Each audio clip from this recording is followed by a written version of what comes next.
Olá, meus irmãos.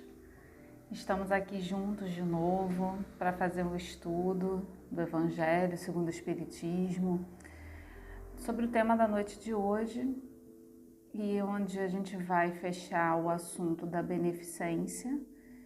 Então, nós fazemos o convite a todos os nossos irmãos clarencianos que desejam estudar conosco essa noite. Vamos unir os nossos pensamentos para que o estudo seja transcorrido numa tranquilidade e vamos fazer uma prece a Jesus assim.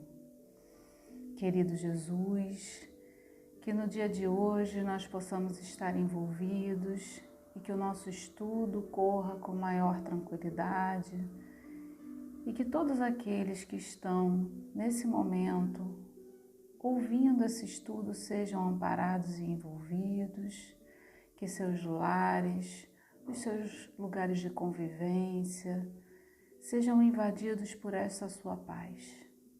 Ampara-nos nessa hora e nos dê a permissão para iniciarmos os estudos acerca do Evangelho. Graças a Deus. Então, meus irmãos, vamos lá estudar um pouquinho hoje, finalizando o capítulo 13, item 16, que fala sobre a beneficência. É um item bem longo, a beneficência ela começou a ser estudada no item 11, e agora a gente finaliza no item 16, e depois a gente ainda continua no mesmo capítulo, mas já entra em outros assuntos. Então, a gente vai fazer a leitura rápida, né, do que está lá no item 16. Se vocês tiverem um evangelho aí, acompanhem com a gente, para a gente poder dar uma efetividade, né, à nossa leitura, para não ficar muito chato, né? Então, vamos lá. Lá no item 16, João psicografou na cidade de Bordeaux, lá na França, em 1861, a seguinte mensagem. Ele disse assim: a mulher rica, feliz, que não tem necessidade de empregar o seu tempo nas tarefas domésticas, não pode consagrar algumas horas em trabalhos úteis aos seus semelhantes? Que ela compre com o supérfluo dos prazeres roupas que agasalhem os infelizes que tremem de frio. Que faça com suas mãos delicadas roupas grosseiras, porém quentes.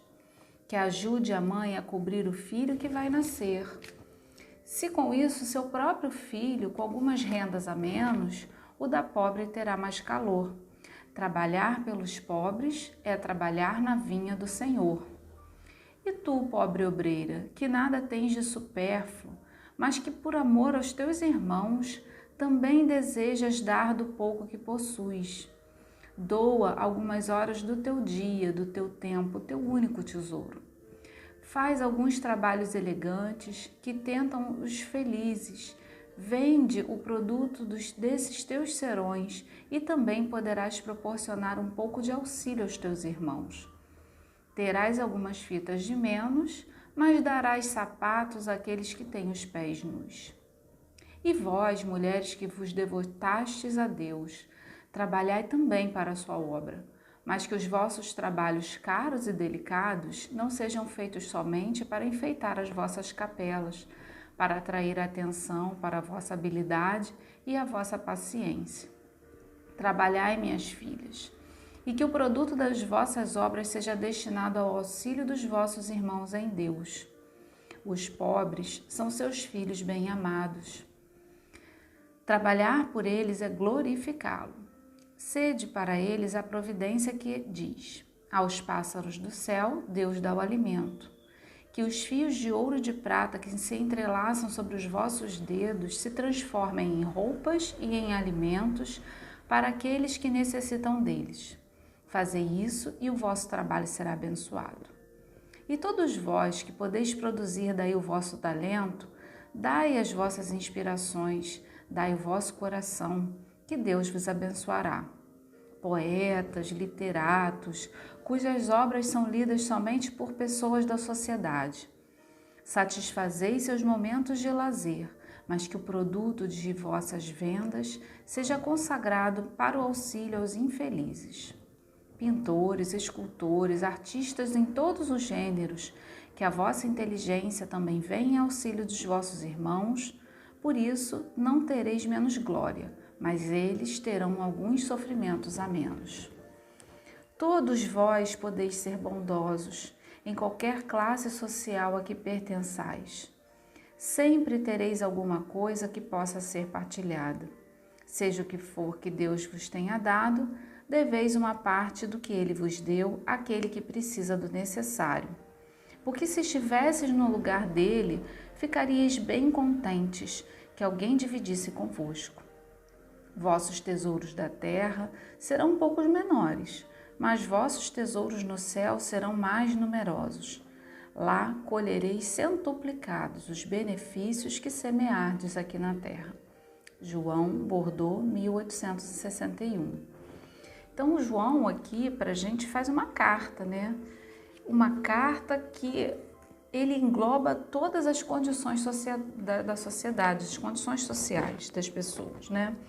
Então, tem alguns assuntos interessantes que a gente pode trabalhar aqui dentro dessa carta, e para nós, especificamente brasileiros, nós vamos encontrar um campo muito fértil de atividade perante isso tudo que João colocou aqui. Então, vamos fazer o nosso estudo detalhando um pouquinho cada trechinho que ele vai trazendo na carta. Então, primeiro ele fala aqui sobre a mulher rica. A mulher rica que não tem o seu tempo, necessidade de empregar seu tempo nas tarefas domésticas. Então, é aquela pessoa que é dotada de bastante recurso material e que, a partir desses recursos materiais, ela não precisa estar em contato com o trabalho pesado, que ela tem um tempo muito ocioso, né? E aí ele fala aqui para que orienta, né? Que ela compre com o supérfluo dos seus prazeres roupas que agasalhem os infelizes. A gente vai lembrar que essa carta foi escrita num contexto da Europa, que faz muito frio, neva. Nós aqui no Brasil, nós não temos muita noção do que é isso, né? Principalmente aqui no Rio de Janeiro, mas a gente sabe que quando faz frio bastante lá, né? Nevando, e as pessoas ficam nas ruas. Então, quando você não tem o agasalho, quando você não tem o pouco para te dar um conforto, né? Você morre de frio. E aí ele vai invocando as pessoas que são dotadas assim de mais dinheiro para que elas usem esse supérfluo para aqueles que não têm nada, né? Aqui ele dá o exemplo do agasalho, mas aí poderia ser de qualquer ordem. Uma vez eu estava observando uma reportagem falando da cidade de Nova York, que nós constantemente temos crises econômicas, e essas crises elas acabam jogando as pessoas para uma situação de pobreza muito extrema. E nós encontramos nos Estados Unidos, apesar de ser um país considerado muito rico, né, liderando aí as economias do mundo, lá existe muita população de rua e lá neva. Então, uma jovem universitária, ela teve uma ideia de colocar nos dutos de saída de ar quente cabanas, né, que podem ser desmontadas, como se tivesse uma tubulação, né, para que aquele calor saísse para dentro daquele abrigo, para as pessoas não morrerem de frio, né? Então, eu achei uma iniciativa bem simples, mas muito interessante, que possibilitava as pessoas a terem um momento ali de agasalho e que elas não iriam perecer pelo frio. Nós aqui não enfrentamos muito essa necessidade, nessa realidade do tempo, mas nós temos muitas outras mazelas que podem nos ser exemplos para a gente, né? Então, primeiro ele vai trazendo essa ideia da pessoa que tem muitos recursos, o que ela pode fazer, o que ela pode se doar, né? Naquele momento para que aquela pessoa mais desprovida de recurso, né, mais pobrezinha, ela possa ter também as suas necessidades básicas atendidas, porque é isso que acontece, né? Nós não temos as necessidades básicas atendidas. Então, por exemplo, nós agora estamos vivendo essa situação da pandemia, da quarentena, do isolamento. É hora da gente abrir os nossos armários, ver quantos casacos a gente tem a mais, que não vai nos fazer falta, né? As mulheres aí que gostam muito de sapatos, né? Nós normalmente temos lá vários pares, um para combinar com cada roupa, então é o momento da gente fazer aquela limpeza no guarda-roupa, na sapateira, para que a gente possa distribuir aquilo que a gente tem de mais, né? E roupas e agasalhos e mantas, lençóis, tudo aquilo que sobra na nossa casa falta para alguém. Porque Deus é muito sábio, né? Dentro da estrutura de divisão das coisas. Nós é que, através do nosso egoísmo, a gente desequilibra essa relação. Então, hoje, por exemplo, nós vivemos um grande momento em que a gente pode fazer aqui o que João está nos orientando. Então, a gente pode abrir os armários e começar a fazer aquela limpeza do guarda-roupa. Claro que sempre com roupas de bom estado de uso, né? E úteis para outras pessoas que não estão nesse momento com essa possibilidade.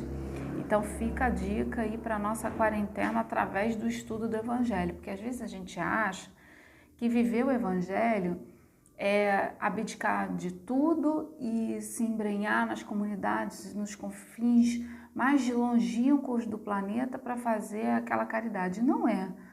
Para a gente praticar o Evangelho de Jesus, nós estamos exatamente onde a gente deveria estar na prática desse Evangelho, que são dentro dos nossos lares, dos nossos círculos de convivência, mas fazendo aquilo que está ao nosso alcance. Então, o que está no nosso alcance hoje? Por exemplo, fazer aquela limpeza do guarda-roupa e doar aquele casaco que está lá encostado há um tempão, que você não usa aí há anos e que, de repente, para uma outra pessoa vai ser útil, né?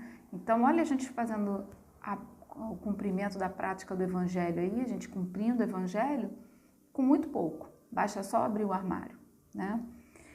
Bom, e aí, essa discussão, né, avançando sobre isso, no parágrafo seguinte, ele vai falar das pessoas pobres, que não têm nada de supérfluo, né? Então ele fala, e tu, pobre obreira, que nada tens de supérfluo. Aí o que ele está orientando? Então a gente chega ao status daquela pessoa que não tem nada. Olha, na minha casa tenho assim só tenho um colchãozinho, uma mudinha de lençol, uma muda de roupa, não tenho nada para doar para ninguém. O que eu vou fazer? Como que eu posso praticar essa beneficência aqui que o Evangelho propõe? Olha o que ele fala, doa algumas horas do teu dia, do teu tempo, teu único tesouro. Então, a gente vai olhar, vamos ver assim no bairro que a gente mora. Será que não tem aquela pessoa idosa, velhinha, né, que precise de uma conversa? Que precise, de repente, de um asseio no ambiente, que precise, que vá fazer uma comprinha para ela, né? Que precise conversar. Nós estamos aí, frente a essa situação, com muitas pessoas relatando a dificuldade que tem da solidão. E a gente fala não custa nada, a gente ouvir não custa nada, né? Então, se eu não tenho nada para doar, se eu não tenho como me desfazer de nada meu, porque eu já tenho necessário ali para as minhas necessidades, eu posso doar meu tempo, né? Eu não preciso de grandes recursos para fazer a caridade. Doar o ouvido é um dos maiores recursos que a gente tem, que a gente pode fazer em qualquer lugar, a qualquer tempo, independente de qualquer coisa, né? Só deixar a outra pessoa ser ouvida, falar, deixar com que a pessoa desabafe, né? E aí a gente vai ter aquele ouvido cristão de guardar o que a gente está ouvindo também para não gerar fofoca, para não gerar confusão e orientar sempre à luz do Evangelho, sempre à luz da doutrina cristã, né? Ao que a gente aprende no Espiritismo. Talvez a pessoa não seja espírita, não acredite na reencarnação, não acredite na vida futura, então também a gente não vai impor as nossas ideias. Aliás, isso é uma coisa que Kardec deixa bem claro, tanto na introdução do Livro dos Espíritos, quanto no livro que é o Espiritismo, que a gente não deve fazer prosélitos. O que é isso? O proselitismo é quando você tenta convencer a outra criatura das suas ideias. Mas o que Kardec nos ensina? Que o Espiritismo ele veio para aquelas pessoas que não acreditam em nada ou que a sua fé ela não esteja dando conta da sua realidade. Então não é nosso papel tentar convencer ninguém das ideias espíritas. E sendo espírita, ouvindo aquela pessoa com o máximo de caridade possível, nós vamos estar sendo os verdadeiros espíritas. E é através do exemplo que a gente vai colocando as pessoas para raciocinar, colocando as pessoas para pensar, né? Porque no fundo, essa multiplicidade de religiões que nós temos hoje na Terra, ela está relacionada à necessidade espiritual que todos nós temos. Então, somos muito diferentes, precisamos de caminhos diferentes. Mas no final, todas as religiões elas vão dar no mesmo lugar, Deus. Então, é o nosso papel saber ouvir, saber compreender, tolerar, perdoar. E aí, a partir dessa nossa transformação, a gente vai demonstrando o verdadeiro evangelho, né? Eu gosto muito de uma frase de Madre Teresa que é muito famosa, Madre Teresa de Calcutá, que ela diz assim: meu filho, talvez você seja o último evangelho que seu irmão lê. Então, o outro vai nos ler através das nossas atitudes, que não são perfeitas o tempo todo, não. Aliás, a gente tem muito mais imperfeição do que perfeição, né? A gente comete erros o tempo todo. Mas a gente tem que se esforçar, porque está lá no Livro dos Espíritos também. Kardec pergunta aos espíritos: como reconhecer o verdadeiro espírita? Através dos esforços que ele faz para se melhorar. Então, vamos nos esforçar nesse sentido. Voltando aqui ao nosso estudo, lá na questão 717 do Livro dos Espíritos, olha que a gente está estudando o Evangelho, mas aí um estudo sistematizado a gente vai buscar em toda a doutrina, né? Então, hoje a gente limita aqui só no estudo do Evangelho e pegando umas instruçõezinhas lá no Livro dos Espíritos. Então, para complementar aqui nossos estudos, a partir da questão 715, lá do Livro dos Espíritos, Kardec vai falar sobre o necessário e o supérfluo, que é basicamente o que João está falando aqui na mensagem do Evangelho também. Então, Kardec fala sobre necessário e supérfluo da questão 715 até a 717. E olha só o comentário que ele coloca lá na questão 717. Ele diz assim, ó: o limite do necessário e do supérfluo nada tem de absoluto. A civilização criou necessidades que o selvagem desconhece, e os espíritos que dilatam esses preceitos não pretendem que o homem civilizado viva como selvagem. Tudo é relativo, cabendo a razão colocar cada coisa em seu lugar. A civilização desenvolve o senso moral e, ao mesmo tempo, o sentimento de caridade, leva os homens a se prestarem mútuo apoio. Os que vivem à custa das privações dos outros exploram os benefícios da civilização em proveito próprio. Desta tem apenas o verniz, como há muitas pessoas que da religião só têm a máscara. Então, vale a pena, nesse estudo, depois de vocês irem lá no Livro dos Espíritos para completar a leitura, que faz lá, completa essa mensagem de João do Evangelho, né? Bom, então o que ele está dizendo aqui? Que essas necessidades do necessário e do supérfluo, né? Então, essas necessidades que a gente tem de sobreexistência, elas vão variar de acordo com a a nossa circunstância, o momento evolutivo que a gente se encontra, né? A necessidade daquele grupo específico.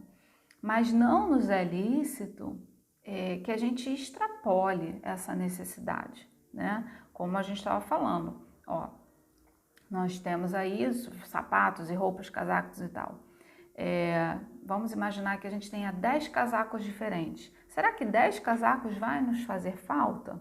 Né? Ou eu poderia ficar com 9, ou com 8, ou com 5, ou com 2, e isso nem estaria me fazendo falta. Né? Tem um caso bem interessante do Chico Xavier, que ele sempre contava, que quando ele começou a fazer entrevistas, né, na televisão, e ele se apresentava com um terno, e aí ele era muito simples, né, ele não tinha muitas roupas, e arrumaram ternos para ele, né, então ele tinha 2 ternos. Agora eu já não me lembro se ele ganhou 2 ternos ou 3 ternos. Eu sei que no final das contas ele ficou com um só, para ele não cair na tentação de ter mais do que ele queria. Então ele explica isso, ele conta isso em algum desses casos dele aí, que é de uma maneira muito engraçada, que ele era uma pessoa de muito alto astral. E aí ele coloca lá que um terno seria o suficiente para que ele tivesse lá a apresentação na televisão, e quando ele chegasse ele lavava, secava e usava de novo, e não estimularia esse supérfluo. Bom, então a gente tem que aprender com os mestres, né? Mais um pouquinho adiante, ele vai falar sobre o trabalho, né? Ele vai falar das mulheres que se devotam a Deus, ou seja, são aquelas religiosas que não construíram uma família, não se casaram, não tiveram filhos e tal, mas que elas também, através do seu trabalho, possam ajudar na criação. E aí ele fala lá sobre o trabalho, né? Aqueles que podem produzir, dai o talento, as inspirações, e dai o vosso coração que Deus vos abençoará. Então, se eu não posso tirar nada de mim materialmente, eu posso dar meu tempo e eu posso dar o meu trabalho. E aí vamos de novo ao Livro dos Espíritos, lá na questão 675, que completa essa ideia aqui do Evangelho. E na questão 675, Kardec vai trabalhar a lei, começa na 674, o capítulo que fala da lei do trabalho, e na questão 675, os espíritos nos dizem o conceito de trabalho. O que é trabalho? Trabalho é só aquele que você ganha, que você recebe para fazer determinada ação? Não, olha só, os espíritos nos ensinam que toda ocupação útil é trabalho. Então, se você dá uma utilidade àquela ocupação, você está trabalhando. Então, quando você está fazendo uma prece, você está trabalhando para Deus. Quando você está lendo um livro, você está trabalhando. Tudo que você fizer com utilidade e aquilo vai servir para frente para alguma coisa, é trabalho. Então, quando ele traz para a gente aqui que se a gente não pode dar bens materiais, que a gente dê o nosso trabalho, então que a gente preste ações que nos tragam utilidade, que deem essa utilidade para o outro, né? E, por fim, né, ele vai trazendo aqui a chave, né, do estudo, que ele diz assim, ó, no último parágrafo da mensagem: todos vós podeis ser bondosos em qualquer classe social a que pertençais. Sempre tereis alguma coisa que possa ser partilhada. Seja o que for que Deus vos tenha dado, deveis uma parte do que ele vos deu àquele que precisa do necessário. E ele continua lá, mas esse trechinho é muito interessante porque remete a gente àquela questão das desigualdades sociais, né? E aí, voltando de novo para o Livro dos Espíritos, porque o Evangelho tem que ser estudado assim, Livro dos Espíritos, Evangelho e outras obras da codificação, mas o Livro dos Espíritos, ele nos ajuda bastante no esclarecimento do Evangelho. Quando ele traz essa questão das classes sociais, Kardec vai trabalhar isso também lá no Livro dos Espíritos, né? Na lei de igualdade. Então, olha que interessante que os espíritos falam na questão 806A. O Kardec pergunta: a desigualdade social vai algum dia desaparecer da Terra? Aí os espíritos dizem que as leis de Deus, somente essas que são as leis eternas, e que a desigualdade vai desaparecer quando o egoísmo e o orgulho deixarem de dominar, restando apenas a desigualdade do merecimento. Então, na verdade, a desigualdade social, ela nunca vai desaparecer por completo, mas vai haver uma desigualdade em razão do merecimento da pessoa, né?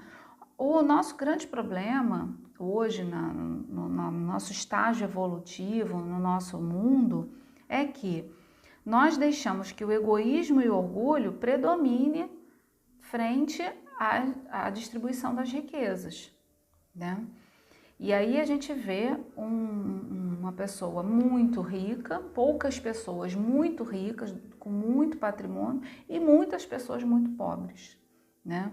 Então, na medida em que nós começarmos a combater esse egoísmo e o orgulho de possuir, né, de ter, essas desigualdades elas vão diminuindo. Então, e para fechar aqui a nossa ideia, eu li uma história muito interessante ontem, queria compartilhar com vocês. Para a gente ver como que é simples e está no alcance de cada um. Um rapaz, não sei, o nome dele era Joel, mas não se identificou em que país ele estava, mas era algum país que falava a língua inglesa. E o Joel recebeu pela internet um pedido de uma pessoa que morava lá na Nigéria, desculpa. E a pessoa pedia qualquer coisa e que ele revenderia aquele bem e dividiria o dinheiro. Aí o Joel achou que aquilo ali era uma conversa fiada, né? Mas ele resolveu embarcar para desmascarar o fraudador. Ele coloca bem assim no vídeo.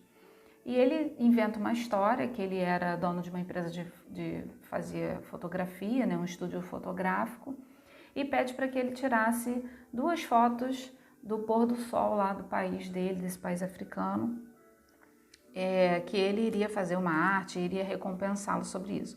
E as fotos chegam muito ruins, mas chegam. Aí o que ele faz? Bom, então as fotos ficaram ruins, vou te mandar uma câmera e você tira uma foto e o que você fizer eu publico. E a gente vende e aí você trabalha. Bom, o Joel não estava achando que aquilo ia dar em nada, né? Não ia ser verdade aquilo tudo. Mas ele vai e manda uma câmera descartável que para ele custou $60. E para ele era um valor irrisório. E aí o senhor que mora lá na Nigéria, ele pega aquela câmera, tira várias fotos e manda de volta para o Joel, né? E o Joel vê aquilo e fala, bom, agora eu tenho que fazer alguma coisa, porque senão quem vai ser o fraudador sou eu. Aí ele vai, pega as fotos, organiza num livro de fotos e começa a vender. Essa história viraliza na internet e todo mundo de várias partes do mundo começa a comprar o livrinho dele lá, o livro de fotografias desse rapaz. E no final das contas o Joel, ele arrecada $1.000 e manda os $1.000 lá pro rapaz nigeriano. Só que ele diz o seguinte, olha, eu consegui $1.000 da venda dos seus livros de fotografia, mas eu quero que você pegue $500 e distribua para a caridade. Olha aí a beneficência que a gente está vendo aqui, né?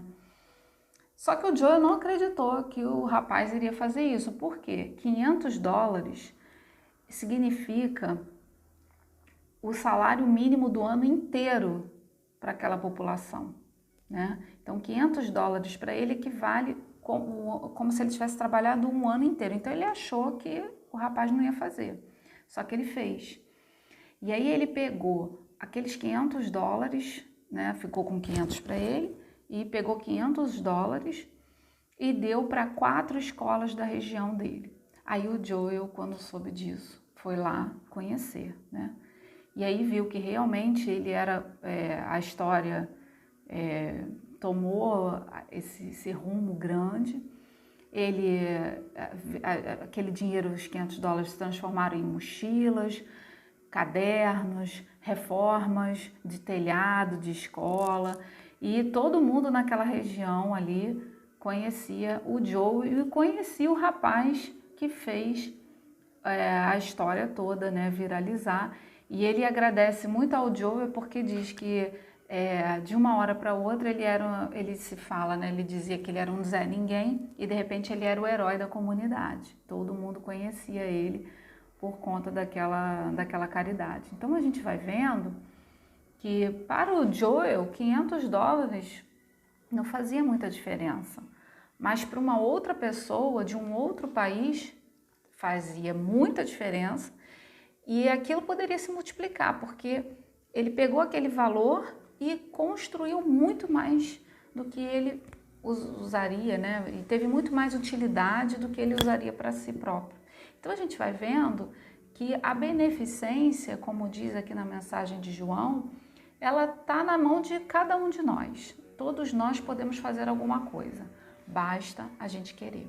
Então fica essa mensagem para a gente pensar nesses dias o que nós podemos dar de nós.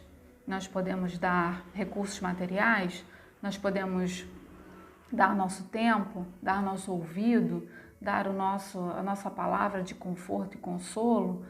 Então, a gente vai avaliar o que a gente pode dar de melhor para o outro. E assim, nós vamos estar, como o João falou, construindo esse reino dos céus já aqui na Terra, né? Essa sociedade mais igual, essa sociedade onde todos se respeitam, porque vai chegar um momento que todos nós vamos entender que somos de fato irmãos e precisamos nos tratar como irmãos, porque todos nós somos filhos de Deus. E Deus é bondoso, é justo, é misericordioso. Então nós não podemos nos perder nesse mundo achando que está tudo ao léu, que está tudo ao acaso. Não está nada ao acaso, tudo está acontecendo dentro dessas leis divinas, né? Então que nós possamos fazer o melhor dentro disso daí. E é isso, meus irmãos, eu espero que a gente possa ter aproveitado bastante esse breve estudo de hoje. Tinha muita mais coisa para a gente falar, mas vamos à nossa prece, né? Porque a gente não pode terminar sem rezar. Então vamos dizendo assim: querido Jesus, só temos a agradecer teu Evangelho, agradecer essa possibilidade de nos comunicarmos à distância, mas fazermos-nos presentes uns ao lado dos outros, através dessa energia de amor, dessa vibração de paz, desse estudo que para nós, nesse instante, se torna tão importante. Envolva os nossos lares, permita que essa vibração de amor penetre nas paredes das nossas casas, envolvendo a todos aqueles nossos amores que lá convivem conosco. E assim, Jesus, envolva-nos, envolva o nosso planeta, para que todos nós possamos vibrar em paz, amor e harmonia. Que assim possa ser, graças a Deus.